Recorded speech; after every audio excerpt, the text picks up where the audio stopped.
I glanced at my watch, 6:30. I was late for family dinner. Again. Uncle Garrett would be furious, and Aunt Laurel would give me another lecture on punctuality and responsibility. Salinas isn't a big enough city to get stuck in traffic, so my excuse about being late for an interview wouldn't fly, and the interview didn't go well anyway.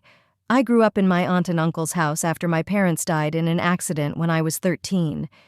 Since then, life has been an endless attempt to live up to their expectations.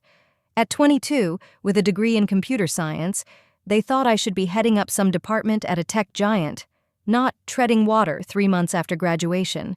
The gravel on the driveway crunched under the wheels of my beat-up Ford, inherited from my father.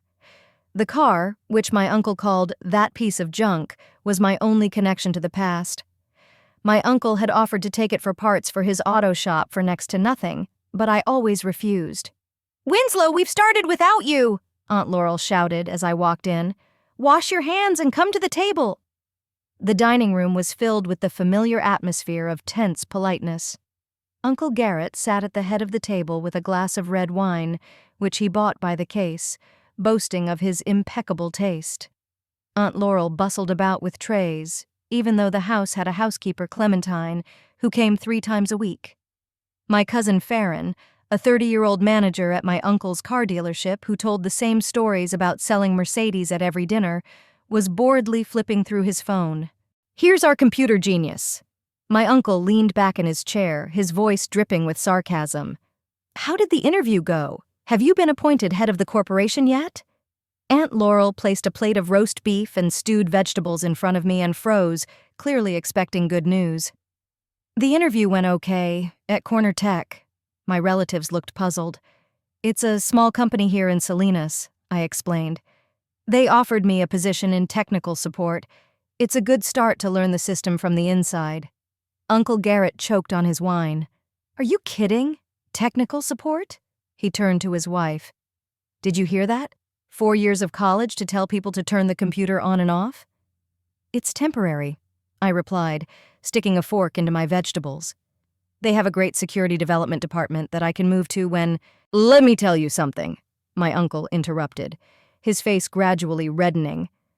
"If you had gone to business school like I advised, you'd be working for a decent company right now, not in this dump." "Corner Tech isn't a dump," I objected. "They have promising projects." "Promising," Farron snorted. "Cousin, don't you understand? With your brains, you could have gotten into Google or Microsoft, and you want to vegetate at a company no one has ever heard of." "I heard that your friend Ashton got a job at a bank as a financial analyst," Aunt Laurel interjected, arranging the salad on her plate. "She has corporate insurance and stock options. Now that's a career." I chewed silently, accustomed to these well-meaning pieces of advice over the years. In the Thurston family, only high-profile jobs and prestigious offices were considered successful. My passion for programming, nights spent writing code, experimenting with security systems, all of this was seen as a useless hobby. Even when I hacked into the school network to prove its vulnerability and almost got expelled for it, my uncle just shook his head. "You'd be better off joining the theater club." "Working in tech support will give me the opportunity to learn all the company's systems from the inside," I tried to explain for the 1,000th time. "Besides, there are interesting cybersecurity projects there. You know that's my specialty." "Cybersecurity!" My uncle put his knife and fork down on the table with such a crash that Aunt Laurel flinched. "What kind of made-up profession is that? You're computer hackers, that's what you are." "Uncle, it's not like that.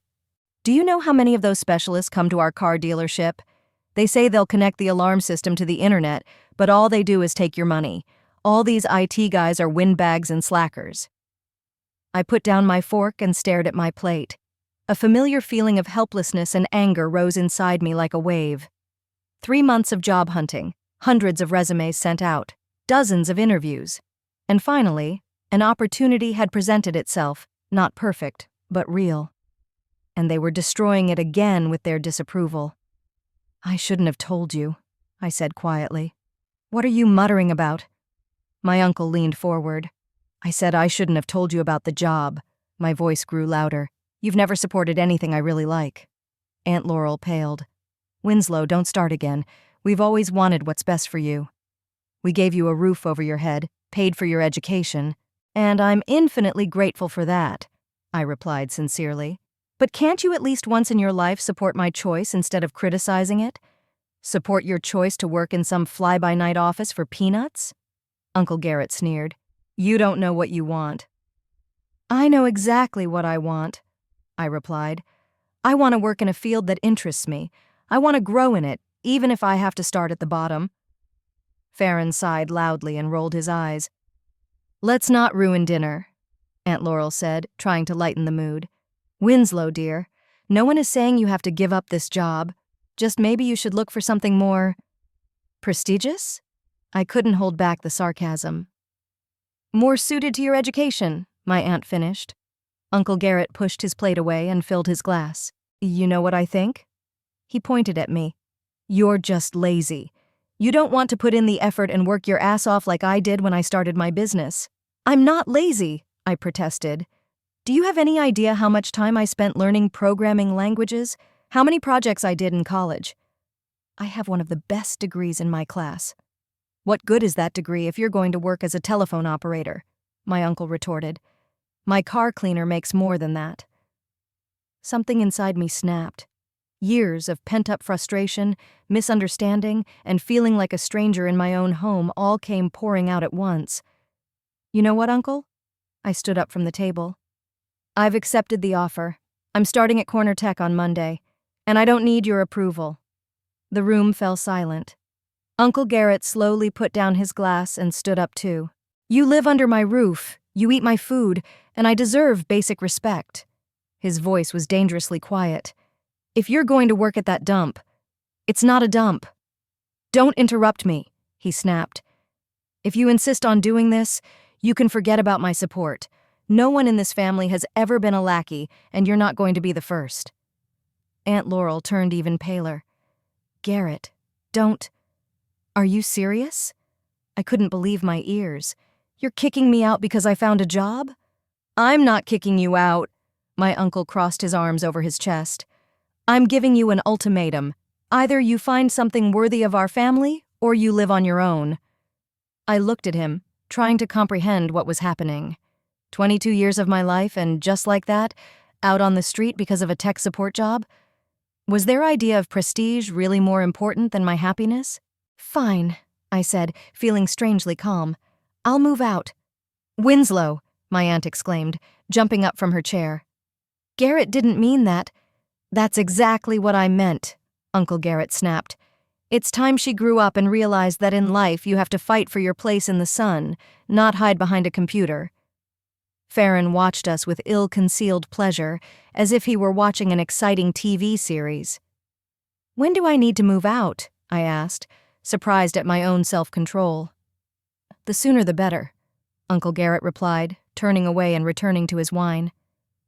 I went up to my room and looked around. In 9 years it had never really become mine, a sterile environment that Aunt Laurel periodically redecorated to her taste without asking my opinion. The only island of personal space was the desk with the computer, where I spent most of my time. I took out my old backpack and started packing the essentials: my laptop, external hard drives, cables, favorite books, and a few clothes. Everything else could wait. "Winslow," Aunt Laurel knocked gently on the door. "May I come in?" She came in, closing the door behind her, and looked at my backpack. "Don't be silly, dear. Garrett just got carried away. You know how he is. He'll forget all about it by tomorrow morning." "No, Auntie," I continued packing. "This isn't the first time, and it won't be the last if I stay here. I'm tired of this pressure, of constantly feeling like I'm not good enough for you." "How can you say that?" Tears welled up in my aunt's eyes. "We raised you like our own daughter." "Yes," I turned to her, "and I appreciate that. But you've never tried to understand me, my interests, my dreams. For you, a good life means a prestigious job, a big house, and an expensive car. For me, it's the opportunity to do what I love." Aunt Laurel sat down on the edge of the bed, carefully smoothing invisible wrinkles in her skirt. "We just want you to achieve more," she said quietly. so you don't have to struggle for every dollar like we did when we were young." "I know," I said, softening, "but life isn't just about money and status. I want to build a career doing something I'm really interested in, even if I have to start small." "You've always been stubborn," my aunt sighed, "just like your father." The mention of my father stung my heart. Aunt Laurel rarely spoke about my parents, especially her brother, with whom she had not been close during his lifetime. "He would be proud of you," my aunt added unexpectedly, "of your determination. But, Winslow, think about it again." "Where will you go?" "To Marigold's," I replied. "She's been asking me to move in with her for a long time." Marigold Burns had been my best friend since high school, the only person who had ever supported my strange interests. She worked as a bartender at a local bar, saving money for art school, and rented a small apartment on the outskirts of Salinas. "The girl with blue hair?" My aunt pursed her lips. "She didn't even finish college." "But she's a real friend," I said, zipping up my backpack, "and she never asks me to be anyone else." Aunt Laurel stood up, her shoulders slumped. "If this is your final decision..." She took an envelope out of her pocket and held it out to me. "Take this. It'll cover a couple of months' rent." I didn't take the envelope. "Thanks, but no. I'll manage." "Winslow, don't be so proud," my aunt said irritably. "I'm not proud," I replied calmly. "I just want to try living on my own terms, without your conditions." Aunt Laurel put the envelope away and headed for the door. "When you come to your senses, the door will be open," she said without turning back. "But I'll have to tell Garrett that you've changed your mind about the job." After she left, I sat down on the bed and felt fear for the first time that evening. What if I was really wrong? What if the job at Corner Tech turned out to be a dead end? Maybe my uncle was right, and I was just afraid of more serious challenges. I took out my phone and texted Marigold. Her reply came instantly. "Come over right now. I have a couch with your name on it and a bottle of wine with mine." That simple reply restored my resolve. I went downstairs with my backpack slung over my shoulder. Uncle Garrett was sitting in the living room, glued to the TV, and pointedly didn't turn around when I walked past. Aunt Laurel was standing in the kitchen doorway, nervously twisting a kitchen towel. "I'll come back for the rest of my things over the weekend," I said, pausing at the front door. "Whatever," my uncle muttered, not looking at me. I stepped out into the warm California evening, feeling a strange mixture of fear and liberation. My old Ford started right up, as if approving of my decision. I turned on the navigation system, even though I knew the way to Marigold's house perfectly well, and drove off. As I turned the corner, I saw Aunt Laurel standing in the doorway in my rearview mirror. She raised her hand, either waving goodbye or asking me to come back. I didn't stop. 20 minutes later, I was standing at Marigold's door, clutching a backpack containing all that remained of my former life. The door swung open, and I saw my friend's smiling face, her blue hair pulled back in a messy bun, holding 2 glasses in her hand. "Welcome to your new life, Thurston," she exclaimed, pulling me into the apartment. "You really believe no one can hack your system?" A gray-haired man in an expensive suit looked at me skeptically over his glasses. I smiled as I watched the other members of the Western Banking Group's board of directors exchange glances. 3 men and 2 women in immaculate business suits, the epitome of corporate America, doubted that a 25-year-old girl could ensure the security of their multi-billion-dollar assets. Mr. Carpenter, I'm not saying the system can't be hacked," I replied calmly. "I'm saying that Quantum Shield will make it so difficult and expensive that no hacker will consider your company an attractive target." "What if they try anyway?" asked the woman with perfectly styled gray hair. "Then the second line of defense will kick in," I said, activating the presentation on the big screen. "Our system doesn't just block attacks, it creates a digital footprint of the hacker and simultaneously launches a counterattack, neutralizing the original threat." "Sounds almost like science fiction," muttered another board member. 3 years ago it was science fiction. I allowed myself a slight smile. Today, it's a reality that protects the data of the world's 27 largest corporations. When the presentation ended, I shook hands with everyone present and left the conference room accompanied by my CFO, Nash Prescott. "They're hooked," Nash whispered as we walked down the marble hallway of the bank's headquarters. Old Carpenter tried to keep a poker face, but I saw his eyes light up during the demonstration of the threat detection algorithm. "We'll see," I shrugged. "Banks are always conservative." "Conservative?" Nash smirked. "Winslow, this is the third financial giant in a month. Quantum Shield is becoming the industry standard faster than we anticipated." In the black Tesla with our company logo on the doors, a stylized image of a shield and a quantum particle, I finally relaxed and took off my jacket. "To the office?" the driver asked. "Yes, Ray." I nodded and turned to Nash. "Any news from the research department?" "The tests on version 4.0 of the algorithm show a 20% improvement," Nash said, handing me a tablet with the reports. "Taylor says we'll be able to launch the beta version by next quarter." I looked over the performance charts and nodded. Taylor Emerson, head of research and my first employee, never overestimated anything. If she said 20, that's what it was. Maybe even 22. 3 years ago, I couldn't have imagined that I would be running a company worth several $billion. It all started very differently.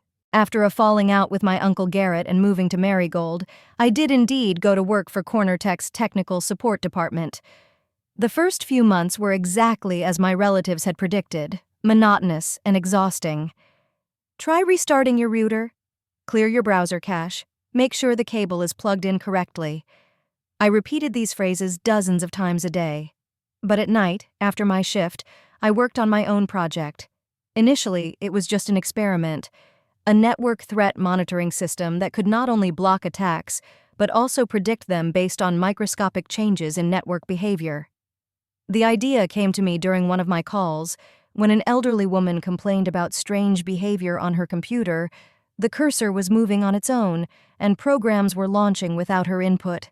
It turned out that her system was infected with an advanced Trojan that bypassed all standard antivirus software. After I helped the customer, I couldn't stop thinking, what if I could create a system that would recognize a hack before it even started, based on indirect signs that were invisible to traditional security systems? Every night, I wrote code, tested concepts, and read research papers. Marigold joked that our neighbors thought we had a mining farm because my computer was so loud. The salary at Cornertech was modest, but it paid half the rent and bought the instant noodles that became the staple of Marigold's in my diet. 6 months into the job, something happened that changed everything. Hackers broke into Baker Finance, a major client of Cornertech. Stolen customer data, frozen accounts, panic, the typical picture of a corporate nightmare. Our security department had been working on the problem for 2 days, but to no avail. "Can I take a look?" I asked Darren, the head of security, as he walked past my desk for the umpteenth time with a cup of cold coffee and a glum expression on his face. "Thurston, no offense, but this isn't a training ground for newbies," he said dismissively. I didn't insist, but when most of the employees had gone home and Darren stepped out for a smoke, I sat down at his computer and ran a modified version of my program. 17 minutes later, the system detected the source of the leak, an invisible backdoor in one of the standard security modules that deactivated the protection at certain times. When Darren returned, I showed him not only the problem, but also the solution, a patch that closed the vulnerability. At first he didn't believe me, then he panicked a little. I had accessed his computer without permission after all, and finally he ran to the company director. By morning, the hack had been eliminated, most of the data had been restored, and I received an invitation to the office of Cornertech CEO Alistair Montgomery, a stern man with a reputation as a technical genius who rarely descended from his Olympus on the top floor. "Darren says you saved Baker Finance's ass in 17 minutes, he said instead of a greeting when I entered his spacious office overlooking the bay. 19 if you count the time I took for coffee, I replied. Montgomery smiled and gestured for me to sit down. He also said you used some kind of program you developed yourself. Is that true? I nodded and briefly explained how my algorithm worked. With each word, Montgomery's eyebrows rose higher, and by the end of my explanation, he leaned back in his chair and whistled. "And you developed this while answering tech support calls?" "Mostly at night," I clarified. That day, Montgomery offered me a position in the security development department with double my salary, and 3 months later, he invested the first $50,000 in my own company, becoming a minority shareholder. Quantum Shield was born in a small office above a comic book store, where the only other employee besides me was Taylor Emerson, a gifted programmer with a minor in quantum physics whom I had poached from Corner Tech. We worked 16 hours a day, ate pizza and energy drinks, and slept on folding cots when deadlines were looming. Our first client was Baker Finance. After the incident, they were willing to pay any price for reliable protection. Fortunately, our system proved its effectiveness, repelling 3 serious attacks in its first month of operation. This was followed by a contract with a regional insurance company, then an online retailer, and then it snowballed. The decisive breakthrough came when I developed a quantum encryption algorithm that used the principles of quantum entanglement to create virtually impenetrable protection. In fact, hacking such a system would require a full-fledged quantum computer, of which there are only a few in the world, and all of them are under strict control. I patented the technology, and within a year, Quantum Shield went from a startup to a tech giant valued at $3 billion. The girl who had been kicked out of her home by her uncle for working in tech support was now running a company whose services were used by major banks, government agencies, and multinational corporations. "We're here." Nash's voice brought me back to the present. We pulled up to a glass building in downtown San Francisco with the Quantum Shield logo on the facade. "I need to stop by my place to change before the meeting with the Japanese delegation," I said as I got out of the car. "Ray, be ready in an hour." "Yes, boss," the driver nodded. I was greeted at the office by Lydia Woods, my personal assistant, a short, energetic woman with short hair and a tablet that she never let out of her hands. "Charles from Venture Capital called and asked to reschedule the meeting for tomorrow," she rattled off as we walked to the elevator. "John from Development needs approval for the budget for new equipment, and we received samples of invitations for the annual cybersecurity conference. Tell Charles I'm in New York tomorrow. He can wait until Friday. Approve the budget for John, but ask him to provide a detailed estimate. And bring the invitations to my office. I'll look at them tonight." Marigold called again. She said she's not going to celebrate your birthday at some fancy Michelin-starred restaurant and wants traditional pizza and beer on the roof. I smiled, picturing my best friend, who still hadn't gotten used to my new status after all these years. Marigold had graduated from art school and now ran a small gallery in the Mission District, but she remained as straightforward and unimpressed by the trappings of wealth as ever. She was the one who kept me grounded in a world where reputation and image were often valued above honesty. "Tell her I'll take the pizza, but the beer better be craft. I am a billionaire after all, I can afford it." Lydia made a note and handed me a folder with documents. "These are contracts to sign and the agenda for the meeting at 4 p.m. My office took up half of the top floor. Huge windows offered a view of San Francisco Bay, and the minimalist interior emphasized the company's core values: clarity, efficiency, and innovation. The only bright accent was an abstract painting by Marigold on the wall, a riot of colors, among which the contours of computer microchips could be discerned. I threw my jacket on the sofa, sat down at the dark wood desk, and opened my laptop. Despite my status as CEO, I still personally reviewed and approved all key technical decisions. The programmers joked that Quantum Shield was the only major technology company where the CEO wrote better code than most of the employees. The intercom on the desk beeped. "Miss Thurston, Taylor Emerson is here," Lydia announced. "Send her in." Taylor, a tall woman with short red hair and a perpetual cup of coffee in her hand, was my right-hand woman on technical matters and one of the few people I could talk to completely openly. "Have you seen the test results?" she asked from the doorway, plopping down in the chair across from me. "Just a quick glance. A 20% improvement sounds fantastic." 23.7 to be exact. Taylor sipped her coffee. "And that's just the beginning. If we integrate the predictive module we discussed last month, that number could go up to 35. I leaned back in my chair, imagining the possibilities. A 30% increase in efficiency didn't just mean higher sales and market capitalization. It meant real protection for hundreds of millions of people whose data was stored in our clients' systems. How long will it take to integrate? I asked. 3 to 4 months if we put our best people on it, Taylor said, looking thoughtfully out the window. But there's one problem. What's that? We don't have enough computing power for full testing. We'll either have to rent time on a supercomputer or build our own data center. I nodded. Nash and I had discussed this last week. I approved the budget for building a data center in Oregon. It will be powered by clean energy and cooled by natural sources.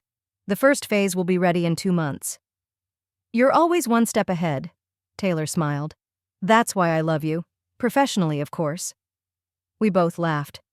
Unlike some tech companies, Quantum Shield had an atmosphere of respect and professionalism. I personally made sure that all employees, regardless of gender, race, or background, felt valued and protected. How's the new machine learning algorithm coming along? I asked, changing the subject. Taylor and I talked for another 40 minutes, discussing the technical details of new developments. This was my favorite part of the job, brainstorming, searching for unconventional solutions, feeling like we were creating something truly important. After Taylor left, I changed into a spare suit stored in my office closet and headed to a meeting with a Japanese delegation. The Tokyo Stock Exchange wanted to implement our security system, and negotiations had been going on for 2 months. When I returned to the office late in the evening, most of the employees had already left. Only the programmer's room was still lit. The night shift was working, monitoring potential threats to our clients in real time. I went in to say hello, walked between the rows of monitors, and exchanged a few words with the engineers on duty. Many of them were about my age, young, talented, ambitious. I tried to maintain an informal atmosphere in the company where everyone could express their opinion or suggest an idea. Everything calm? I asked the shift supervisor. Like a Swiss bank, he replied. Standard hacking attempts, nothing serious. The system automatically blocks them. I nodded and headed for the elevator. My phone vibrated in my pocket. A message from Marigold. Don't forget, tomorrow marks 6 years since the Great Exile. Traditional toast to Uncle Garrett? I smiled. Marigold and I celebrated this date every year, the day my uncle kicked me out of the house and inadvertently pushed me to start the company that changed my life. I hadn't contacted my family in years. It wasn't out of pride or resentment. Our paths had simply diverged so radically that we had nothing left in common. Sometimes I Googled their names, just to make sure they were okay. Judging by social media, Uncle Garrett had expanded his car business to 3 dealerships, and Aunt Laurel was still selling real estate in Salinas. Farron had married the daughter of a local banker and become a managing partner in my uncle's business. Their lives were unfolding according to the script they believed to be the only right one. Mine was taking a completely different path. I was distracted from my thoughts by the beep of the intercom in my private elevator. Miss Thurston, you have a visitor. The security guard's voice sounded uncertain. He says he's your cousin. I froze for a second. Farron? Here? Why? I'll be right down, I replied, pressing the button for the first floor. In the spacious lobby, decorated in corporate gray and blue tones with metallic accents, standing at the reception desk was not Farron, but Byron, my younger cousin, who must be about 17 now. I barely recognized him. When I left my uncle's house, he was a 12-year-old boy obsessed with video games and robots. Winslow? He asked uncertainly, coming toward me. Byron, what are you doing here? He shifted awkwardly from foot to foot, clearly nervous. I wanted to talk to you. If you have time, of course. He glanced around the impressive lobby of Quantum Shield. You must be very busy. There's always time for family, I replied, surprised at my own words. Let's go upstairs. We went up to my office and I offered Byron something to drink. Water, please, he said, looking around the room with undisguised admiration. Wow, so this is a real CEO's office? I smiled, remembering my first impression of Montgomery's office at Corner Tech, the same awe and reverence. So what brought you to San Francisco? I asked, handing him a glass of water. Byron took a sip and looked me straight in the eye. I read about you in a magazine, he said quietly, about how you created a revolutionary security system, about how Quantum Shield is changing the way people think about cybersecurity. And you decided to visit your famous cousin? I tried to lighten the mood with a joke. No, Byron shook his head. I wanted to ask if you needed any interns. I'm finishing school and going to college next year. I want to study computer science and— Wait, I interrupted. Does your Uncle Garrett know you're here? Byron looked away. No. He thinks I'm taking prep courses for exams. What will he say when he finds out you're interested in computer science? As far as I remember, the Thurston family doesn't encourage that kind of thing. He doesn't, Byron sighed. I told him I wanted to study business administration so I could work at a car dealership. I looked at my young cousin and saw myself in him, just as obsessed with technology, misunderstood by my family, forced to hide my true passions. Why computer science? I asked more gently. Because it's the future. Byron's eyes lit up with enthusiasm. I've created a few games and learned basic programming. I think it's what I want to do for the rest of my life. I nodded, feeling a strange mixture of pride, empathy, and determination. You know what, Byron? Quantum Shield actually has an internship program for high school students, I said, and I think you have a good chance of getting in. Byron's face lit up. Really? Can you recommend me?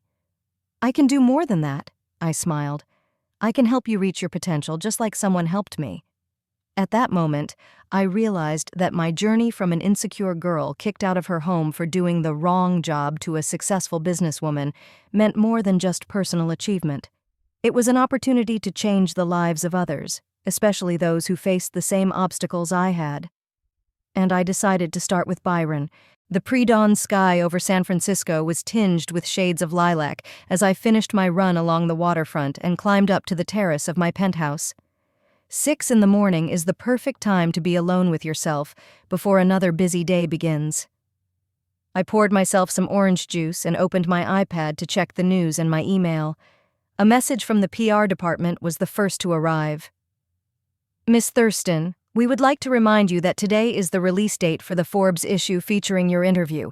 It will be published at 9 a.m., so please be prepared for a flurry of press inquiries. I sighed. Publicity wasn't my strong suit, but Nash had insisted on the interview. A company like Quantum Shield needs a media face, he had said. Investors love personified success.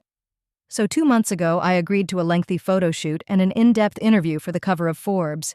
My phone rang at 7:15 a.m. Lydia never bothered me before 8 a.m., unless it was about an important schedule change. Good morning, Lydia.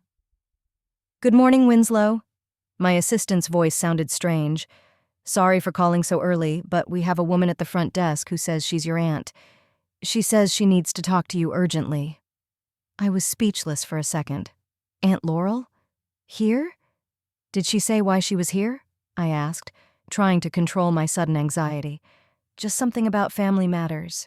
She's being quite insistent. Security is asking what to do. I closed my eyes for a moment. In 3 years, no member of my family had tried to contact me, not even when the local Salinas newspapers wrote about my early successes, until today, until the Forbes article. Tell her I'll be there in 20 minutes, I replied. Have her wait in the visitor's room with a cup of coffee. I quickly showered, threw on the strict dark blue suit that Marigold called my armor for meeting unpleasant people, and drove to the office. All the way there, I tried to guess what Aunt Laurel wanted. It was unlikely that she had come out of simple familial concern. There had been too much time, too many missed opportunities to reconnect. When I entered the visiting room, Aunt Laurel jumped up from the sofa. She hadn't changed much. The same perfectly coiffed hair, the same flawless makeup, the same sharp gaze of a real estate agent assessing a promising property. Only there were more wrinkles around her eyes and more silver strands in her hair. Winslow, dear! She rushed to hug me with such enthusiasm as if we had parted yesterday. I let her hug me, but didn't return the embrace. Hello, Aunt Laurel. What a surprise. Oh, I'm sorry for the sudden visit, she said, stepping back, still holding my shoulders and looking me up and down. But I just couldn't wait. Your uncle and I saw an article about you on the internet and couldn't believe our eyes. You've become so successful. The article isn't coming out for another 2 hours, I pointed out. Aunt Laurel looked slightly embarrassed. Well, the announcement came out earlier, she waved her hand. It doesn't matter. The main thing is that we're so proud of you. We always knew you were special. I suppressed a smirk. Always knew. Of course, that's why my uncle kicked me out of the house when I got a job in tech support. Thanks, I replied dryly. What brings you here? Do I need a reason to see my niece? Aunt Laurel smiled, but her eyes remained wary. We haven't talked in so long. So much has happened. Yes, 3 years is a long time. Garrett wanted to get in touch earlier, but you know how proud he is. My aunt sighed. Men are so stubborn. But when we found out about your success, why didn't you tell us you became a billionaire in cybersecurity? There it was. I could almost physically feel Aunt Laurel getting closer to the real reason for her visit. Who was I supposed to tell? I asked calmly. As far as I remember, Uncle Garrett made it clear that he wanted nothing to do with my IT career. Oh, Winslow. My aunt shook her head. You know he just wanted the best for you. We all say things in the heat of the moment. Family is family. Blood is thicker than water. Why did you come, Aunt Laurel? I wasn't going to beat around the bush. She was taken aback for a moment, then gathered herself and said with feigned nonchalance, Well, first of all, to invite you to a family dinner this Saturday. Everyone will be so happy to see you. Farron and his wife, Byron, your cousins. Even your grandmother, Edith, is coming from Arizona. The grandmother who said at my high school graduation that computers were toys for lazy people? Aunt Laurel laughed nervously. Come on, she's just old-fashioned. Everyone understands now what a great thing you're doing. Garrett even subscribed to all the tech magazines to follow your progress. I looked at her silently, waiting for her to continue. Aunt Laurel began to fiddle with the strap of her designer handbag. And also, we thought that since you've been so successful, maybe you'd like to help the family. You see, Garrett's business isn't doing so well. These electric cars have flooded the market, and traditional car dealerships are suffering. How exactly do you want me to help? Well, Aunt Laurel took a deep breath, Garrett is thinking about expanding the business, moving into the premium segment. But that requires investment, and banks are so stingy with loans these days. How much? I interrupted. $2 million. My aunt said the amount as if she were asking for a $50 loan until payday. It's pocket change for you, but for us, it's a chance to take the business to the next level. Anything else? I asked, sensing that this was only the beginning. Aunt Laurel, encouraged by my relatively calm reaction, continued. Well, and our house? You remember we've lived there for 20 years. It's outdated and in poor condition, and in the neighborhood where you live now, there are such beautiful houses. Realtors know better than anyone that good real estate is the best investment. I nodded silently, letting her continue. And Farron, you know, he and Beatrice had a baby. They need a bigger place. And Beatrice wants to quit her job to take care of the baby, and it's hard on Farron's salary alone. What about Byron? I asked, remembering my younger cousin. Oh, I'm glad you asked. Aunt Laurel perked up. He wants to go to Stanford, can you believe it? Such ambition. Of course it's expensive, but for a billionaire relative. What does he want to study? Business administration, of course. Aunt Laurel smiled. Garrett hopes he'll come back and help with the salons. Carry on the family business. I suppressed a sigh. Byron, who had come to me last year with eyes aglow, telling me about his passion for programming, was still hiding his true interests from his family. I see, I said. Anything else? Aunt Laurel, clearly encouraged by the fact that I had listened to all her previous requests without objection, decided to go for broke. Well, one more little request. You know your uncle has always dreamed of owning a classic Ferrari? I wanted to surprise him for his 60th birthday next month, but those cars are so expensive. Sorry to interrupt, I said, glancing at my watch, but I have a meeting with investors in 15 minutes. Let's do this. I'll come over for family dinner on Saturday, and we'll discuss all requests. Aunt Laurel's face lit up. Really? Oh, Winslow, Garrett will be so happy. I knew you didn't hold a grudge. Family is family. Blood is thicker than water. I repeated her phrase with a slight smile. On Saturday evening, I parked my modest electric car near a familiar 2-story house in a prestigious neighborhood of Salinas. The house, which had seemed huge to me as a child, now looked like a solid middle-class home. Uncle Garrett opened the door. He had aged more than Aunt Laurel. His hair was completely gray, and his once-toned physique had acquired an impressive belly. But his authoritative gaze and characteristic posture, arms crossed over his chest, remained the same. "Winslow," he nodded with feigned severity, but I noticed his gaze appraisingly sliding over my designer dress and shoes. "Hello, Uncle Garrett," I said, handing him a bottle of vintage wine that I had chosen especially for him, knowing his weakness for expensive alcoholic beverages. The whole family had gathered in the living room. Aunt Laurel was bustling about with appetizers.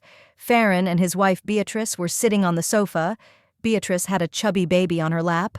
Byron and his sister Alma were in the corner with their phones, and Grandma Edith, a skinny woman with piercing eyes and pursed lips, sat in an armchair by the fireplace. When I appeared, everyone fell silent, and then the room was filled with a chorus of feigned greetings. At dinner, the conversation initially revolved around neutral topics: the weather, local news, the latest movies. Then, as I had expected, the conversation turned to business. Uncle Garrett began by complaining about the competition and the economic situation, smoothly transitioning to his plans for the future. "Of course, we need investment to expand," he said, pouring wine into glasses. "But our family business is worth it, isn't it, Farron?" Farron nodded vigorously. "Absolutely. We have an excellent reputation in Salinas. If we could open a luxury car showroom, perhaps with space for collectibles. And it would be nice to renovate our house," Aunt Laurel chimed in. "All the neighbors have already done theirs, and we keep putting it off." I ate silently, watching the spectacle unfold. No one even tried to hide the true purpose of tonight's dinner: to extract as much money from me as possible under the guise of a family reunion. "How's your company doing?" Grandma Edith asked in a tone that suggested she was referring to a dubious business venture. "I read that you protect computers from spies?" "Something like that," I smiled. Quantum Shield develops cybersecurity systems for corporations and government agencies. "And they pay crazy money for that?" Grandma narrowed her eyes suspiciously. "That people are willing to pay for good protection," I replied calmly, "especially when it comes to confidential data." "I always said Winslow had a knack for business," Uncle Garrett chimed in, as if it were his achievement. "Remember, Laurel, how she sold lemonade to the neighbors when she was 12? With such determination. And I thought you said I'd never amount to anything because I was a lazy bum hiding behind a computer," I said with a smile. An awkward silence hung over the table. "Don't be silly, dear," Aunt Laurel laughed nervously. "Garrett has always believed in you. He's just old school. He thinks young people need a little push." "Kicking them out of the house is certainly a very effective push," Byron said, without looking up from his plate. "Byron!" his Uncle Garrett snapped. "What?" The teenager finally looked up. "Isn't that what happened? You kicked Winslow out because she went to work in tech support. And now that she's a billionaire, you suddenly remember your family ties." "Don't talk nonsense." Uncle Garrett flushed red. "Winslow decided to leave on her own, and we always kept the door open." "Let's not ruin the evening," Aunt Laurel interjected. "We're here to celebrate Winslow's success, not to dwell on the past." After dessert, Aunt Laurel sent the younger children to another room, and the adults moved on to a more direct conversation. "So, Winslow," Uncle Garrett placed his hands on the table as if in a business meeting. "Have you thought about our offer?" "Which one?" I asked. "Invest $2 million in your car dealership? Buy you a new house? Pay for Farlone's apartment? Or give you a Ferrari?" Uncle Garrett coughed. "Well, ideally, all of the above." "That's not too much for a billionaire," added Grandma Edith. "You have to help your family." "Where was this family when I needed help?" I asked quietly. "What do you mean?" Uncle Garrett said indignantly. "We raised you, gave you a roof over your head, paid for your education, and then you kicked me out," I finished, "because I chose the wrong job." "We just wanted you to strive for more," Aunt Laurel exclaimed. "And look what it got you. If it weren't for our strictness, you might still be stuck in tech support." I shook my head. "You don't understand. I didn't succeed because you refused to support me. I succeeded in spite of it. And now that you see the results, you come begging." "You ungrateful child!" Grandma Edith slammed her hand on the table. "After everything your family has done for you." "It's not about gratitude," I said calmly. I am grateful for a roof over my head and an education, but now you're not asking for help, you're demanding luxury. A house, cars, prestigious schools. You mean you feel sorry for her? Farron asked defiantly. You're a billionaire. This is nothing to you. It's not about the money, I replied. It's about how you treat Byron and Elma. The same way you treated me, imposing your ideas of success on them, ignoring their talents and interests. Uncle Garrett frowned. What does this have to do with the children? Byron doesn't want to study business administration, I said bluntly. He dreams of a career in IT, programming, and Elma is clearly a talented artist. But you're making the same mistake again, trying to break them and make them copies of yourselves. Nonsense! Uncle Garrett raised his voice. We know better what's best for our children. How did you know what I needed? I asked with a sad smile. And how did that work out? There was silence. Aunt Laurel nervously clasped her fingers together. Winslow, dear, we just want stability for them. A secure future. So do I replied, getting up from the table. That's why I'm not going to give you money for houses and cars. But I will pay for Byron and Elma's education, at any university, in any field they choose, and I will set up a trust fund so they can start their own businesses after they graduate. What? Uncle Garrett stood up too. You can't do that. You have no right to interfere in our family affairs. I do have the right, I said firmly. I won't let you do to them what you did to me. I left the dining room and found Byron and Elma in the living room. They were sitting in the far corner, and Elma was showing her brother something on her tablet. Can I join you? I asked, approaching them. They nodded, clearly surprised. What are you showing him? I nodded toward the tablet. Elma blushed and quickly turned off the screen. Nothing special. Her drawings, Byron said. She does amazing digital illustrations, but she hides them from her parents. Byron! Elma exclaimed indignantly. What? Winslow isn't like them, he said, turning to me. Right? I sat down next to them. I have a proposal for both of you, I said quietly. I will pay for your education at any university and in any field you choose, and I'll help you start your own business if you want. Their eyes widened. Are you serious? Elma whispered. Absolutely serious, I nodded. I know what it's like when your dreams aren't taken seriously. But Dad won't allow it. Byron shook his head. He's already chosen our future. It's up to you, I shrugged. But know that you have a choice and support. At that moment, Uncle Garrett burst into the room, followed by Aunt Laurel and the other adults. Winslow, you've crossed the line. Uncle's face was red with anger. We raised you, and this is how you repay us. First you disgrace the family with your job at some shabby office, then you disappear for 3 years, and now you come back and try to turn the children against us. I'm not turning anyone against you, I replied calmly. I'm just giving them what I never had. A choice. Choice? My uncle snorted. The choice to ruin yourself doing some silly nonsense instead of something serious? Silly nonsense that made me a billionaire? I raised an eyebrow. That's good logic. That's different. Uncle Garrett waved his arms. You've always been special, not like everyone else. But Byron and Elma need stability, a clear future. How about you, Dad? Byron asked suddenly. A stable business that's now on the verge of bankruptcy because you refuse to change and grow? Don't you dare talk to your father like that, Aunt Laurel intervened. I stood between them. Enough. I didn't come here to stir up old conflicts. I just wanted to give Byron and Elma a chance. The rest is up to you. I headed for the door, but Aunt Laurel grabbed my arm. Winslow, please don't leave like this. We can talk about everything. Garrett can be quick-tempered sometimes, but he loves you. We all do. Yes, especially my money, I said, gently pulling my hand away. You know, Aunt Laurel, I'm really grateful for everything you've done for me. But I'm also grateful that you kicked me out back then. It was the best lesson I ever learned. What lesson? She asked, puzzled. That you choose your own family, I replied, and it doesn't have to be related by blood. I looked at Byron and Elma. My offer still stands. Always. As I stood in the doorway ready to leave, Elma suddenly ran up to me and hugged me tightly. Thank you, she whispered. I hugged her back, feeling warmth spread through me. "Come back anytime," I said. "I'll always be on your side." As I left Uncle Garrett's house, I felt neither bitterness nor triumph. Just a calm confidence that I had done the right thing. I didn't make a scene, didn't try to get revenge or humiliate those who had once rejected me. I just smiled and walked away, maintaining my composure and dignity.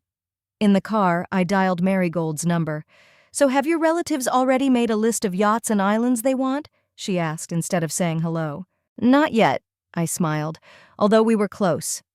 "And what did you do?" "I offered help to those who really deserve it," I replied, "and I left behind those who see me as nothing more than a walking ATM." "I'm proud of you."